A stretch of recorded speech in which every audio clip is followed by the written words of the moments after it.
10 की क्लास में ऊंचाई दूरी पढ़ रहे थे और इसमें एक ही प्रश्नावली है और इससे एक सवाल निश्चित आता है। इस 10 नंबर तक इसके हल हो गए हैं। आज की क्लास में 11वां प्रश्न हल करते हैं।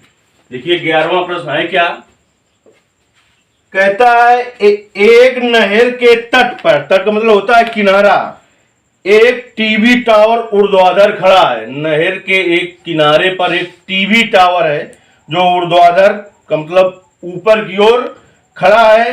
टावर के ठीक सामने दूसरे तट पर एक अन्य बिंदु से टावर के शिखर का उन्नयन कोण 60 अंश है। टावर के शिखर का उन्नयन कोण 60 अंश है। इसी तट पर इस बिंदु से 20 मीटर दूर और इस बिंदु से मीनार के पास, इस बिंदु को मीनार के पास से मिलाने वाली रेखा पर स्थित एक अन्य बिंदु से टावर के शिखर का उन्नयन कोण 30 अंश है। देखिए आकृति 9.12 टावर की ऊंचाई और नहर की चौड़ाई याद कीजिए। देखिए चित्र दे दिया है ना, भी दिया होता तब हम बनाते। कहता है एक नहर के तट पर, देखिए नहर है,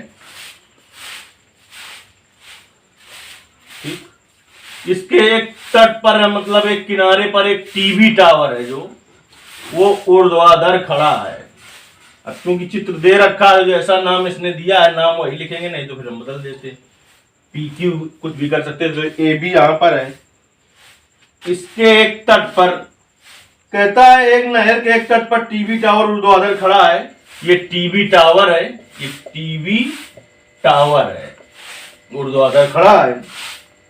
टावर के ठीक दूसरे तट पर, यहां पर दूसरे तट पर, ये नदी है, एक तट ये है इसका, एक तट ये है। टावर के ठीक दूसरे तट पर एक अन्य बिंदु से टावर के शिखर का उन्नयन कोण 60 अंश है। इस बिंदु सी से टावर के शिखर का उन्नयन कोण, उन्नयन कोण का मतलब तुरंत समझ जाइए, हमने बेसिक में बताया था। उन्नयन कोण कब बनता है? जब नीचे से ऊपर को देखा जाता है तो उन्नयन कोण बनता है, और जब ऊपर से नीचे को और देखा जाता है तो अवनमन कोण बनता है। उन्नयन और अवनमन कोण की परिभाषा भी बताई थी हमने इस चैप्टर के बेसिक में। इसी तट से 20 मीटर दूर, इस तट से, इस वाले तट से 20 मीटर दूर, इस तट से 20 मीटर दूर, कितने मीटर दूर? 20 मीटर दूर इस बिंदु से मीनार के पास को मिलाने वाली रेखा, इस बिंदु से मीनार, ये टीवी टावर जो है इसको मीनार कह दिया इसने, टीवी टावर को मीनार कर दिया। इस बिंदु को मीनार से मिलाने वाली रेखा पर स्थित एक अन्य बिंदु से टावर के शिखर का उन्नयन कोण 30 अंश देखा गया। 30 अंश देखा गया। यहां से टावर का उन्नयन कोण 30 अंश देखा गया। देखिए आकृति 9.12 दिया है। टावर की ऊंचाई और नहर की चौड़ाई आती है। ये नहर की चौड़ाई है, हमने मान ली x है, और ये टीवी टावर है, या टावर है, इसकी ऊंचाई हमने मान ली h है। क्या मान ली? h है। देखिए माना ए बी एक टीवी टावर है, माना ए बी एक टीवी टावर है जिसकी ऊंचाई, माना ए बी एक टीवी टावर है जिसकी ऊंचाई कितनी है? h मीटर है या h है, तथा BC क्या है? नहर की चौड़ाई है। BC नहर की चौड़ाई है जो कि x है। बिंदु C से टीवी टावर का उन्नयन कोण 60 अंश है, और इस बिंदु C से 20 मीटर पीछे जाने पर बिंदु D से टीवी टावर का उन्नयन कोण 30 अंश है। ये भाषा जैसा हमने चित्र बनाया उसी तरीके से लिख देना है, कोई जरूरी नहीं कि बिल्कुल सेम जैसे हम बता रहे हैं वैसी भाषा लिखें। माना ए बी एक टीवी टावर है जो कि h मीटर ऊंचा है, BC नदी की चौड़ाई है जो कि x मीटर है, x है। इसके बिंदु C से टीवी टावर के शिखर का उन्नयन कोण 60 अंश है। बिंदु C से 20 मीटर पीछे जाने पर बिंदु D मिलता है जहां से टीवी शिखर का उन्नयन कोण कितना है? 30 अंश है। चलिए अब हम देखते हैं। सबसे पहले त्रिभुज ले लेते हैं हम। अगर देखिए त्रिभुज लेने के पहले हम देख लें कि ये 20 है, ये x है, तो पूरा कितने का हो जाएगा? 20 प्लस x का हो जाएगा, 20 प्लस x मीटर का हो जाएगा। ठीक है, सबसे पहले त्रिभुज हम लिए ले रहे हैं ACB। त्रिभुज ACB में देखिए, ACB में tan 60 बराबर क्या होगा? tan थीटा के सामने की भुजा लंब हुई, tan थीटा बराबर होता है लंब बटे आधार, तो लंब है AB, आधार है BC। tan 60 का मान है √3 और AB का मान कितना है?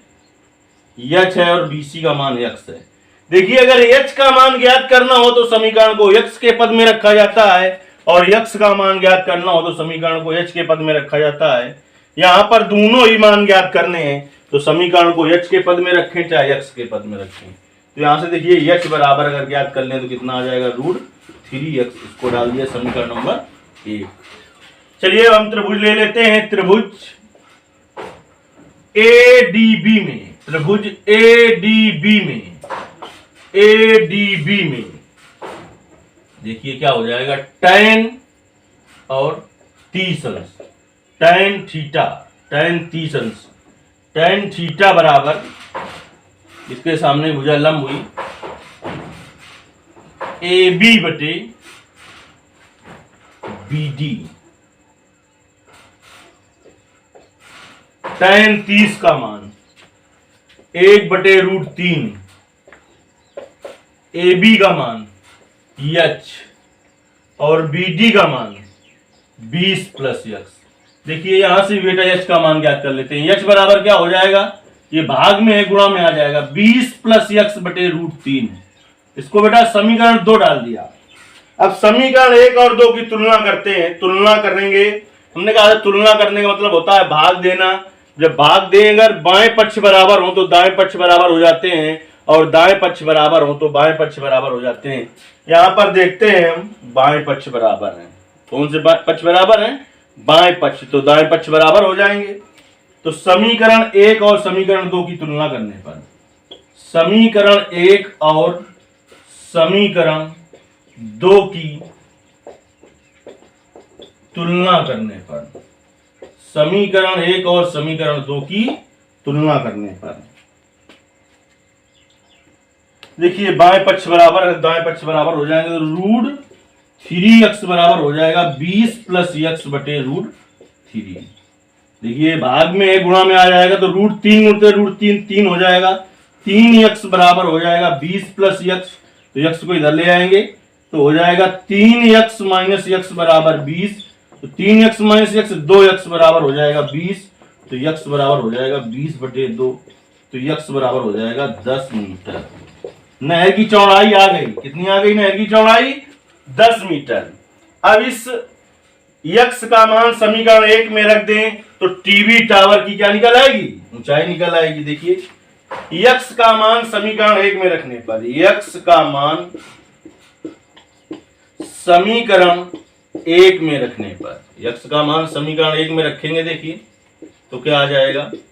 h बराबर √3x, तो h बराबर √3 और x का मान है 10, तो h बराबर आ जाएगा 10 √3 मीटर।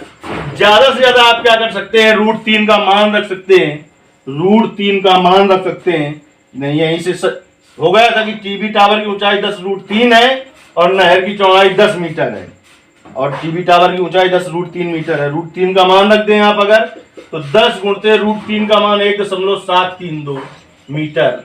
10 का गुणा कर देंगे इसमें तो आ जाएगा 17.32 मीटर, 17.32 मीटर। देखिए नहर की चौड़ाई 10 मीटर आ गई थी और टीवी टावर की ऊंचाई आ गई 17.32 मीटर। इसके आगे के सवाल अगली क्लास में बताए जाएंगे।